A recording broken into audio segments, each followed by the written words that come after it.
You're entering the MSP Zone, a podcast for the managed services community, covering news, analysis, and interviews from around the globe. Elevate your MSP game by staying in the MSP Zone.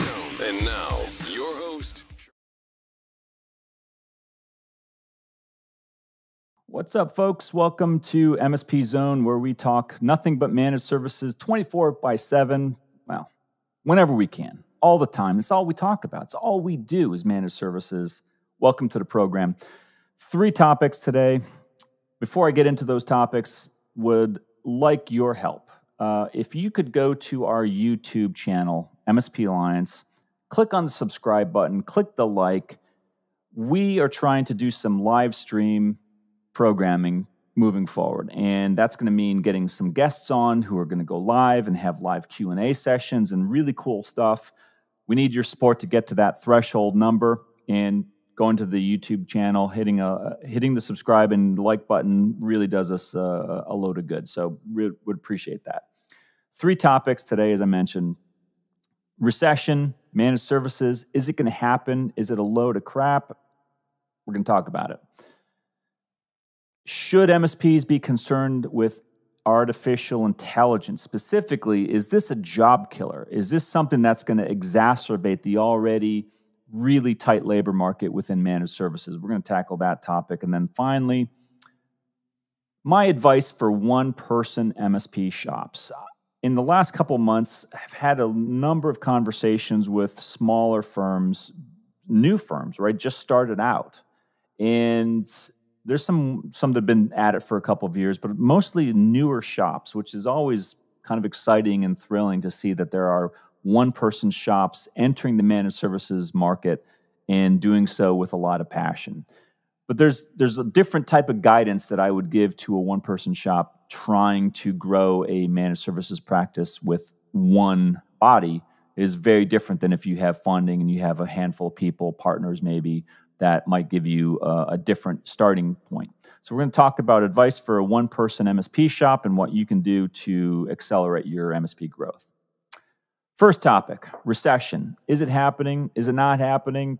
I don't know. I'm not an economist, but here's just my layperson opinion. If you are panicked because of the rate of inflation out there, or the amount of the national debt in whatever country you happen to live in, and maybe you're concerned about the unemployment numbers, or maybe you just watch a lot of TV or social media and you listen to a bunch of people who sounds like they might know what they're talking about, saying, wow, we're going to have a recession pretty soon, and it's going to be widespread, and it's going to last this long, and it's going to look like this. I don't know about all that. That might happen, it might not happen. But when it comes to MSPs, I do know a few things. And we've got 3 historical periods in the last 20 years, a little over 20 years, that we can look to that can give us some really good guidance about how MSPs fare when there's difficult economic time. And I'm going to give you a little bit of a overview of that and give you hopefully some inspiration and some hope that even if you think that there's going to be a recession, a soft landing, in the States they keep saying soft landing, soft landing. Even if you think that, or it's a hard landing, MSPs are going to look pretty good. And I'm going to give you some evidence and some hard data to support that. All right, so let's dive right in. Number 1, 3 historical periods where MSPs have done relatively to really well compared to rest of the community, other sectors. Number 1, 2001, 2003. We had post 9/11, post Y2K, a lot of uncertainty in the world, especially here in the United States, and there was a lot of concern about a lot of different things, those of you who were around at that time and remember.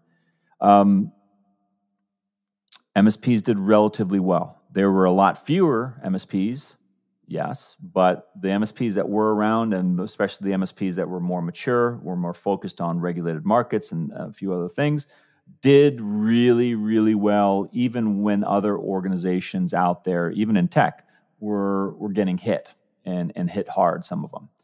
The next period, next two periods, show an even stronger resilience amongst the MSP community across many, many service sectors, geographies, and customer segments. 2009 and 10, and then 2020 to 22.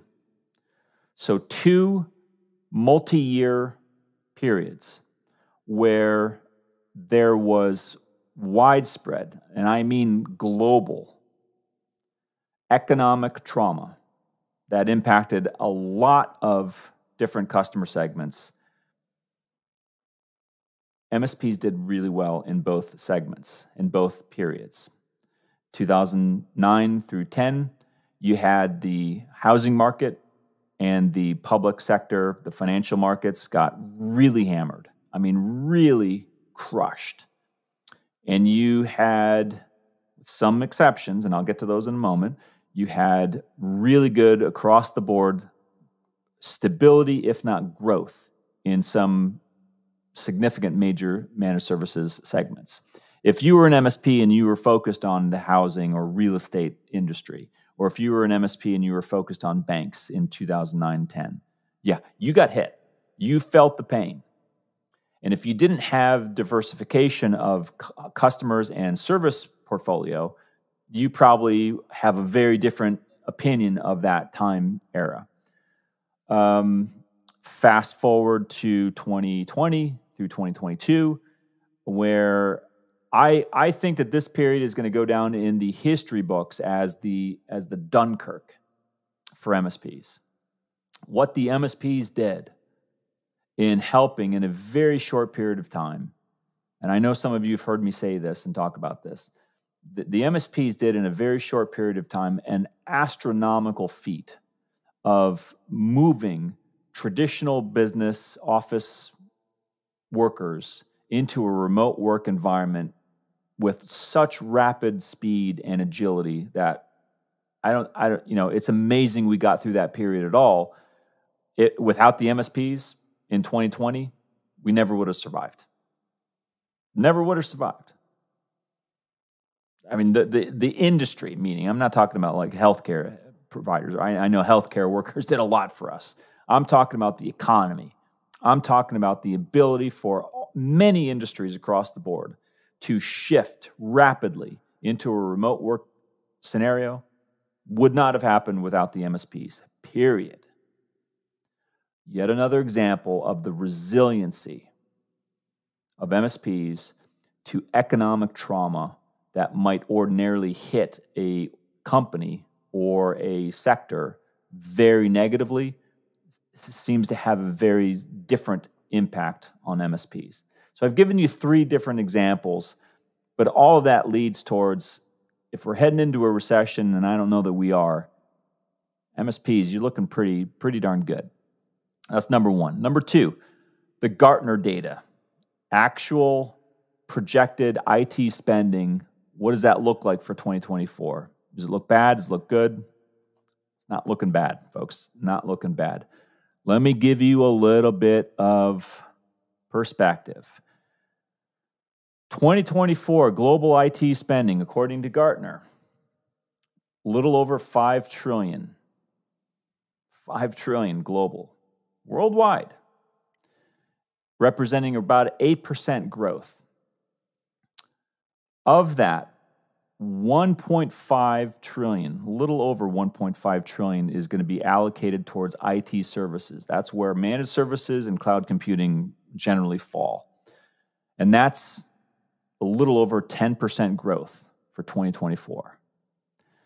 For actual dollars spent in, again, 2024, according to Gartner, IT services is the largest bucket now. The largest category of spend, second only to communication services. Folks, I can't put it any other way. Gartner's data says the IT services category in which MSPs and SaaS providers live and breathe is looking really good for next year, over 10% growth, and it's the largest IT spend on the planet, according to Gartner's categorization model. That doesn't sound bad to me at all. And I'm not saying that you're not going to have negative impact. I'm not saying that your customers will, right? So I want to be very clear. When I talk about, economic resistance to recessions and things like that, I fully understand that you MSPs out there have a diverse customer base, many of you, and that you have customers that do feel pain. I'm aware of that. I'm talking to you, the MSP organization. You have to survive because you are vital to your customers. And the economic data seems to indicate that the rest of the economy aside, we're looking good, we're looking strong, we're looking like 10% growth as a profession. Not too bad. If you want to further shore up against potential economic bad times in 2024, here's some final parting advice. We talked a lot about compliance as a service, cybersecurity.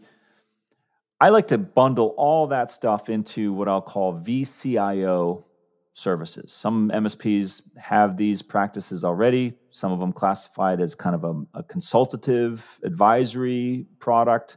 Some of you actually sell it as a managed service. Doesn't matter. VCIO handles security, should handle cybersecurity, should handle compliance as a service.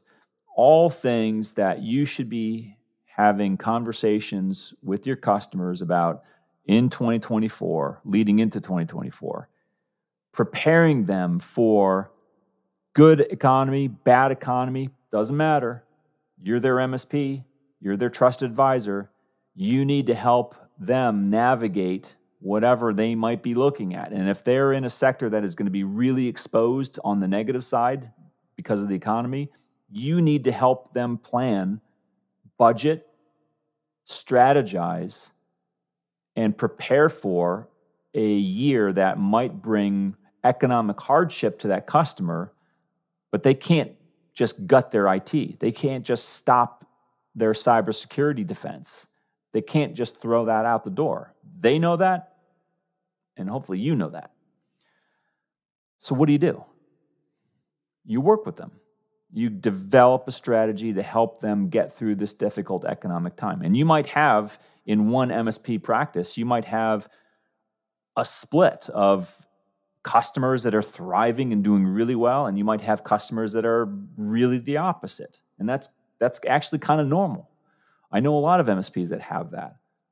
But you have to have an approach that deals with both styles or both categories of customer and be agile enough to adapt to their needs and help them through whatever their future might look like. But when it comes to recession, again, I don't know. I mean, I see the same economic data that you guys see. I just can't predict it. But what I can glean from the numbers that I'm looking at, including Gartner's and including the sentiment of MSPs we just talked to at MSPAlliance Inspire out in Vegas. We had a good meeting with them. MSP sentiment is really high, right? I mean, earlier in the year, there might have been a lot more skepticism, but right now, moving into 2024, nobody is like really panicked. There seems to be across the board, across geography, across MSP size, pretty much near universal optimism about the future in managed services. I'll leave you with that. Maybe you disagree. Shoot me an email. Leave a comment. Would love to hear it, but I'm just letting you know what I'm hearing. All right, let's move on about artificial intelligence. Are you using AI? Are you afraid of it? You're worried about Skynet becoming self-aware and launching a nuclear strike? I don't know. Maybe. Maybe not. But I'm reading a lot, so I know people are just pumping out a lot of content about artificial intelligence and saying a lot of stuff that might seem incendiary. Maybe it's just trying to get people to click on articles. I don't know. Should MSPs be concerned about AI? The MSPs that I talk to who are dabbling with AI seem to be, across the board with really little deviation, seem to be following the following trend. They're exploring AI mostly through their vendor relationships, but they're looking at AI right now with nothing customer facing, meaning the MSPs I'm talking to are not exposing their customers to AI directly. Indirectly is a different story. But the MSPs are looking at AI and saying, how can AI internally help our help desk, our NOC, or SOC, our internal service delivery engine? Can AI help? I mean, that's a universal question that MSPs everywhere are asking. And I think you should be. If you're not asking that question, you should start. But does that mean that all these articles about AI and how that's going to, it's going to gut certain industries, is that going to happen in managed services? No, I don't think that's at all a legitimate, realistic threat. And here's why. We still have a ton of unfilled technical jobs in the MSP and general tech sector. Right? Across all industries, if there's a technology position, chances are it's open. And we've been facing this for many, many years, way before AI became, kind of a viable thing. So this has not changed. I think that AI is going to have a positive impact on MSPs who are already stretched. Right? Growth is far outpacing their ability to hire people. But that's what I mean by stretching. I think AI is going to help with that. I think AI is going to help MSPs deal with labor shortages, and it's going to help them do things like hyperscale existing talent, existing people in their MSP organization, and help them to do more without having to hire more. And that largely comes in the form of access to information faster, more quickly, more accurately. It's going to mean faster ability to document things. It's going to mean faster time to document, let's say, a trouble ticket. It's going to mean faster time to analyze a technical anomaly inside a customer network, maybe, and identify it as a legitimate threat or rule it out as a threat. It's going to be able to do data crunching and analysis faster than we've ever had before.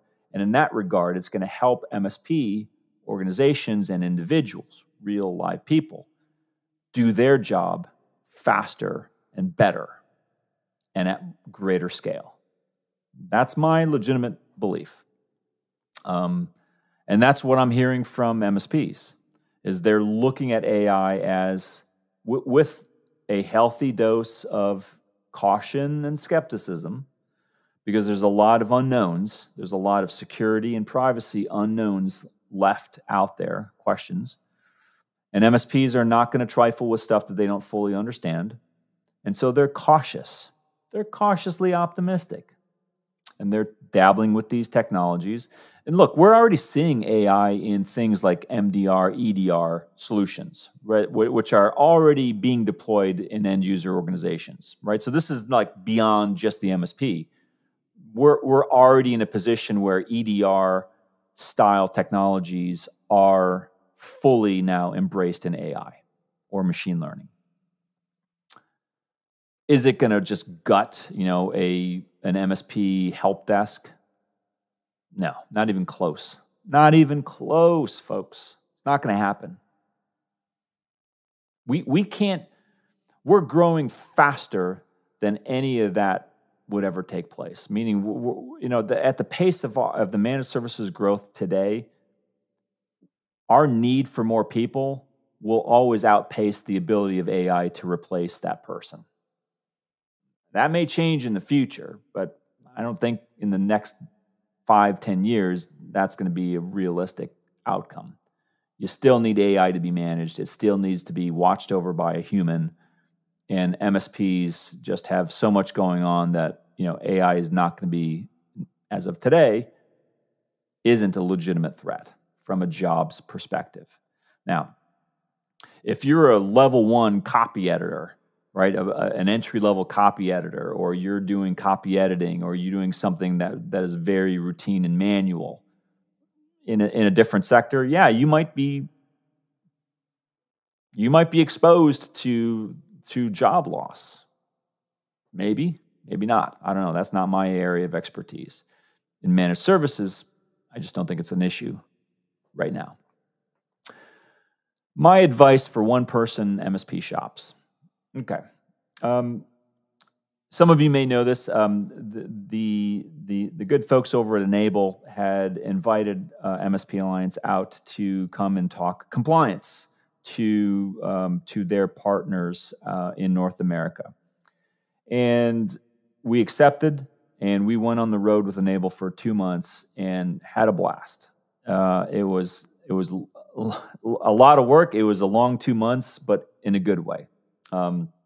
Racked up a lot of travel miles again.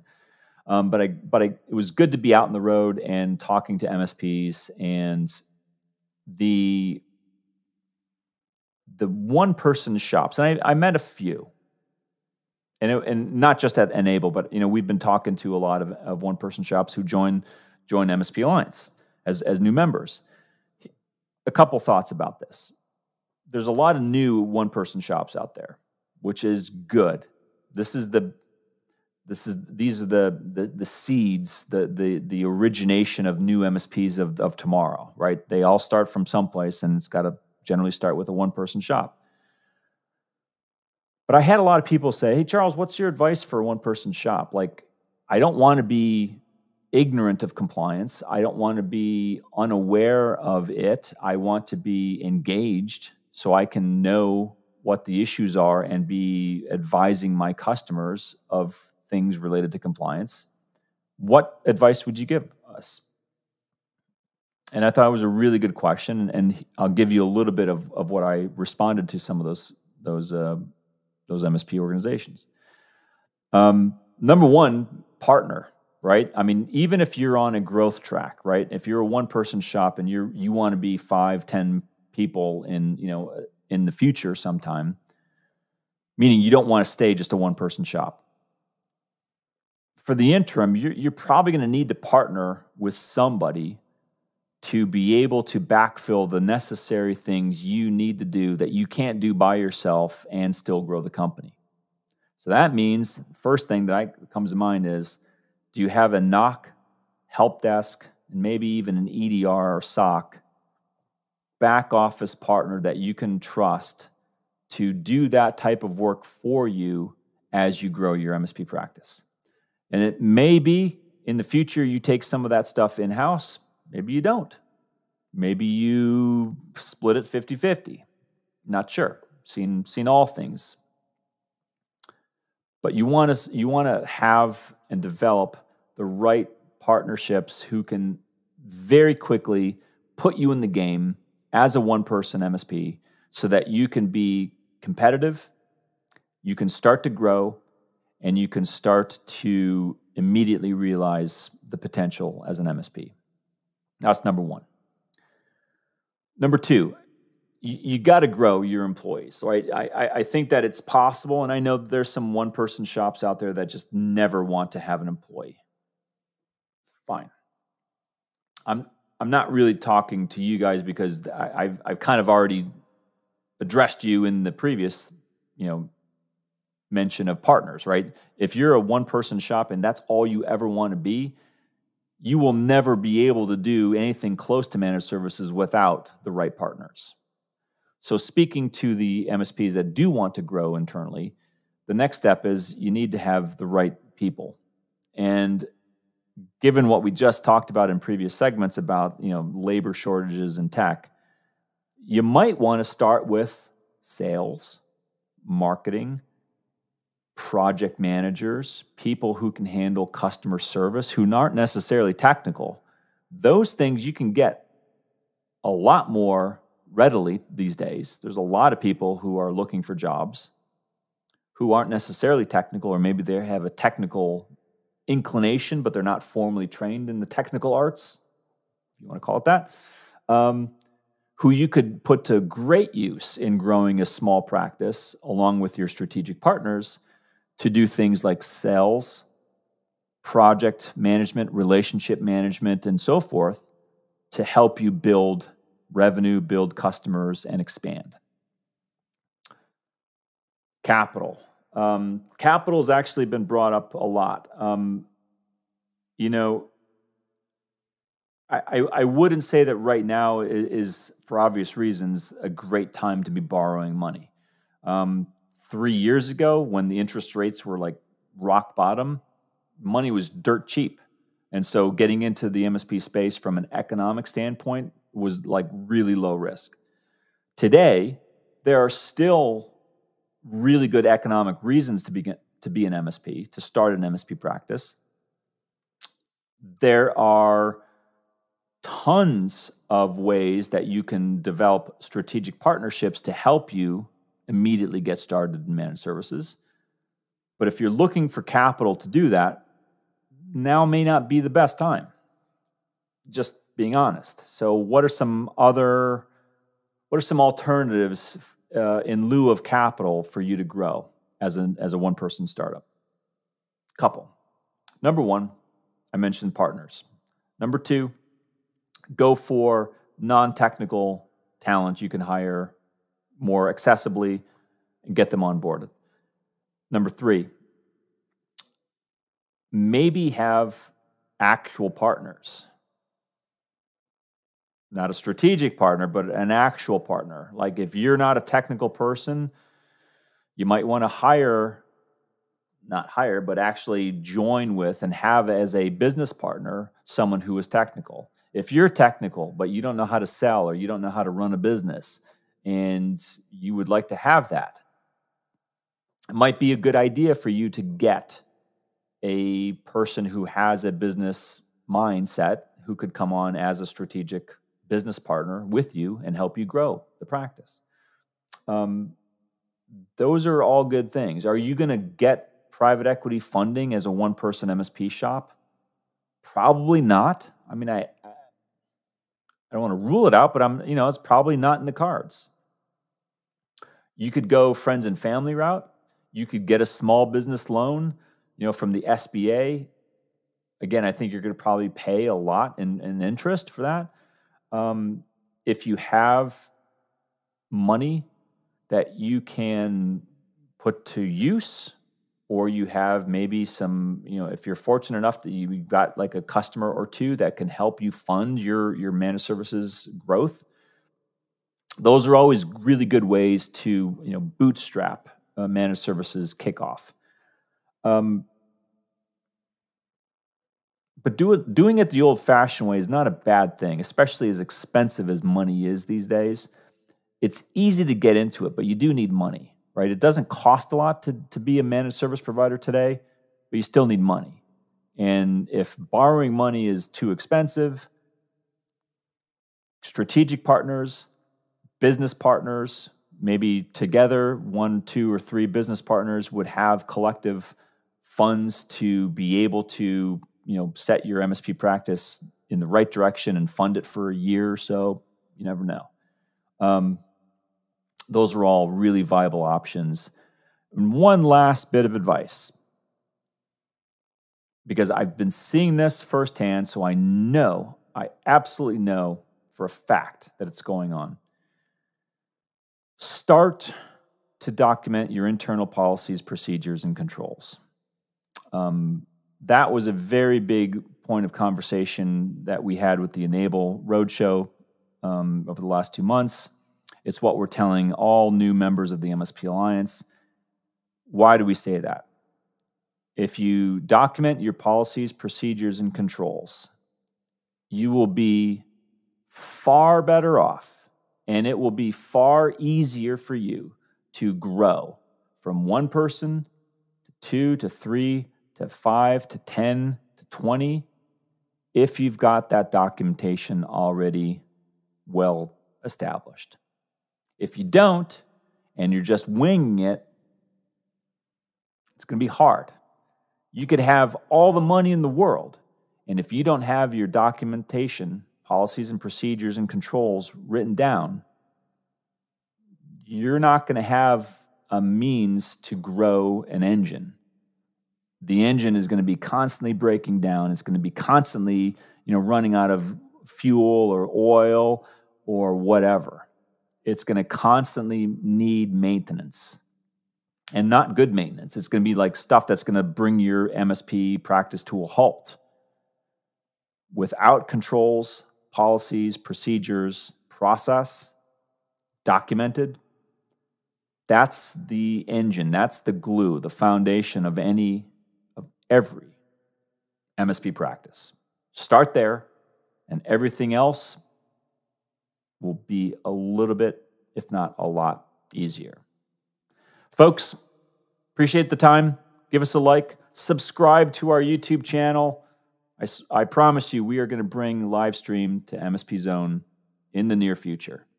Till next time. Thanks for listening. If you enjoyed today's episode, please give us a like. Make sure you are subscribed to the podcast so you'll get notified when future episodes are released. We will see you next time in the MSP Zone.